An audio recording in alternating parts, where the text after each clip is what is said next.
I guess to go back to the start with you, you grew up in London and then moved to Kosovo with your family, and then at 15 you decided to move back to London by yourself to pursue your singing career. That's pretty impressive self-confidence for a 15-year-old. Was that a hard decision to make? No, it wasn't. I was very excited about it, and I think I was lucky because a girl that was living in Kosovo, that was like a family friend, was going to London to do her master's, and that also kind of helped me in the persuading of my parents, which wasn't actually so difficult in the first place. Was like, I'm just gonna go and live with her, and even though I was in London, like, I don't know, I would wake up, I'd call my mum, I'd leave, I'd go to school, I'd leave school, I'd call. You know, it was kind of like under controlled circumstances for a couple of years until I was like old enough to just be like, it's cool, we don't have to talk every second. But they've always just been so supportive, and they've always, you know, been my best friends as well as my parents. And at what age were you when you were able to turn your singing career into a full-time thing? I was 18. That was when I signed my deal. And I was working in a restaurant in Soho as a hostess, and I remember signing my deal and I was like, oh, I can quit my job now and I don't have to go back. And I was like, okay, this is so exciting. And I quit my job, and every day I was waking up and going to the studio and writing, and I was like, I just need to keep going because I don't ever want to go back. And did it take you long to find the Dua Lipa sound? What was the first song you wrote that ended up on the album? The first song that I wrote that kind of dictated everything was Hotter Than Hell. He calls me the devil, I make him wanna sin.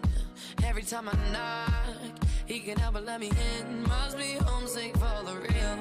It was actually Hotter Than Hell and Thinking About You, and they're both on the album, and they are both the two songs that I felt like I really kind of captured my style, although they're so different. Hotter Than Hell kind of just started as piano and a kick drum, and there was none of like the electronic production that was on it.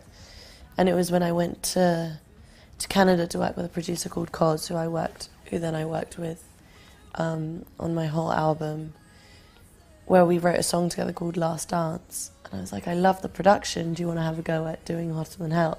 And he kind of turned it into what it is now. But I guess it was kind of tricky to kind of figure out what my genre was, because growing up I listened to so many different types of music, from pop artists that I absolutely loved, like Nelly Furtado and Pink. I also listened to lots of British rock, because my parents would listen to it at home, like Oasis and Stereophonics, and then David Bowie, and just such a mix of so many different artists. And when I moved to Kosovo, everybody listened to hip hop. So I was pretty confused.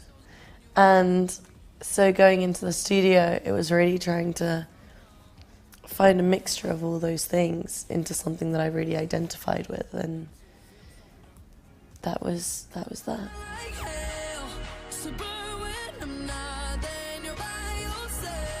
And so there were 2 years between your first single, Be The One, until your #1, New Rules. Talking in my sleep at night, making myself crazy. Out of my mind, out of my mind. What were those 2 years like? From the outside it looked like a bit of a slow burn, but I imagine it was quite different from the inside. It was, I guess from the very beginning, quite a whirlwind. I mean, now this past year has kind of probably been the fastest year of my life.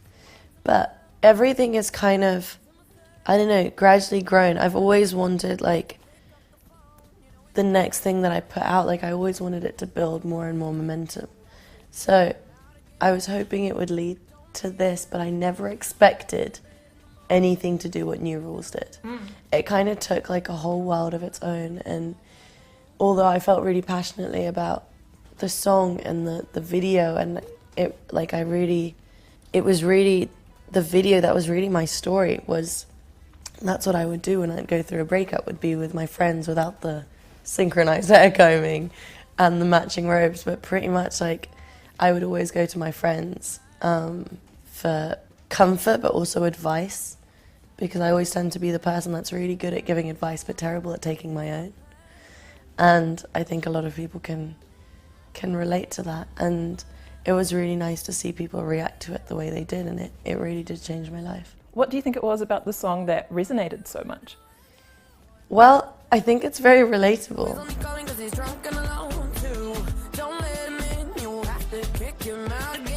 I think everyone has gone through that at some point or will go through that at some point. And like I said, like I'm so good at giving advice to other people but not taking my own. And that, you know, the song and the video really kind of show that you know, somebody helps you get through something and you have to help your friends and the people around you get through it too. Do you find it easier to put that advice in lyric form rather than put it into action yourself, and then maybe once you've got it down on paper, that's when you start? Well, I found that in most of my songs, like I've always found it so therapeutic to write about things, like even in Hotter Than Hell, like when I started writing that song, it was initially quite a sad song because I came out of a really awful breakup, and I just felt like I wasn't good enough, but I didn't want that person to know that I felt like that. So I kind of had this false sense of confidence for that song. And then as I was writing it, I started getting over the situation and I felt more empowered. And sometimes even when you kind of tell yourself so many times in your head that it's not the way you thought it was, it helps. You used the word empowered, which I thought was a great one, because I was thinking about your trifecta of empowering breakup songs. I Don't Give an F, New Rules, Hotter Than Hell.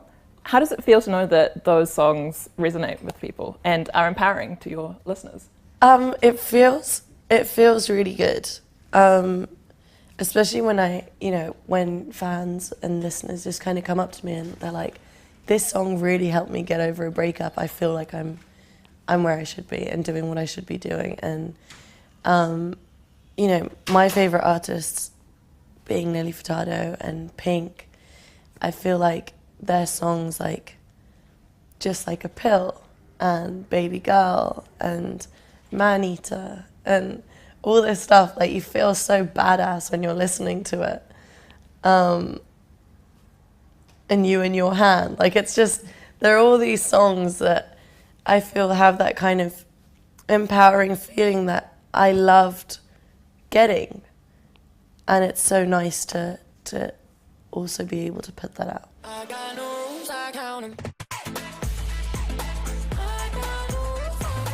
New Rules was the first UK #1 from a solo female artist in 2 years. The previous one was Adele with Hello. Yeah. What was that like? Crazy. It was just like a really surreal feeling. It was really exciting to, I guess, I don't know, be recognized in that way and to have people respond to the song like that. It was just really exciting, especially in like, I guess, my home in the UK. To have my first #1 was really, really special. I read an article in The Guardian last year that talked about pop's glass ceiling. Basically was, talking about how there are a number of amazing female pop stars and musicians at the moment.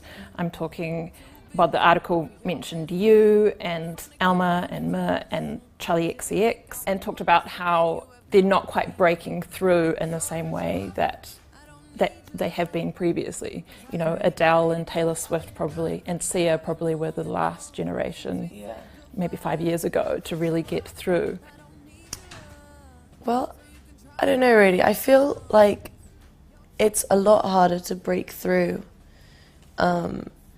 firstly because of streaming services, and they're amazing, but I guess people are still learning, and record labels are still learning how to kind of break an artist with it, because it's so obvious that the artists that have been on the scene for so long, the second they release anything, it kind of climbs up the charts, it goes onto all the playlists, and it's kind of changed the game a little bit. And I think as a new artist or as an up-and-coming artist, you really have to put out a lot of music and you have to, I don't know, really be in people's faces for people to really see you and hear about you, because it's a lot harder to break through, even on social media. And what I think about, you know, the pressures of you saying that people need like a social, like an opinion, I guess.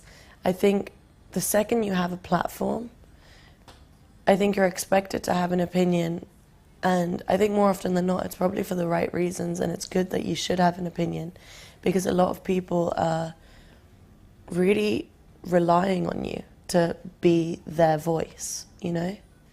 And if you are the person that gives those people that opportunity, you're not just helping yourself, but you're helping others, and you're doing it for good, you know?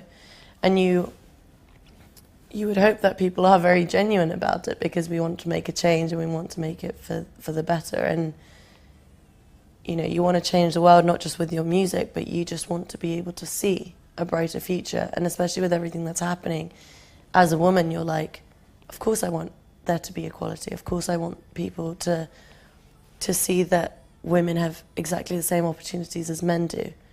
And even us doing exactly the same jobs, we want to be treated as equal. We want to stop sexual harassment. We want to stop all this misconduct that's happening in workplaces, but not just in the entertainment industry, but all over the world. And by speaking up about it, you hope that there's going to be a massive change. And I think that's really important. And there might be a pressure with it, but I think it's for all the right reasons. And there should be a pressure, because there should be, I guess, in a way, a lot expected of you in that sense. You know, you can't solve everybody's personal problems, and we all have them. And sometimes when you do have a voice, people do expect that of you as well.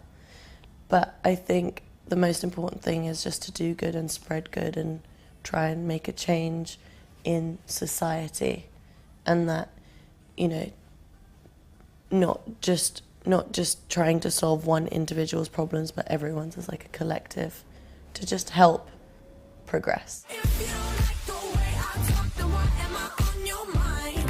If you don't like the way I rock, then finish your glass of wine. What's it like to do your job? What's it like to do my job? That's a good question. It's really, really fun, and I love it, and I'm so grateful to be doing what I do. And yeah, there are times that I get homesick and times that I miss my bed and I want a home-cooked meal, but there is no feeling like the feeling I get before going on stage. It's like, and I think I said this before, but it's like falling in love when you get all these crazy butterflies, when you have this anticipation of kind of the unknown and not really knowing what you're jumping into.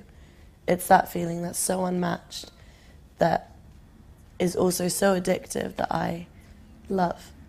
And I'm so grateful for these opportunities and kind of, you know, what this has really given me.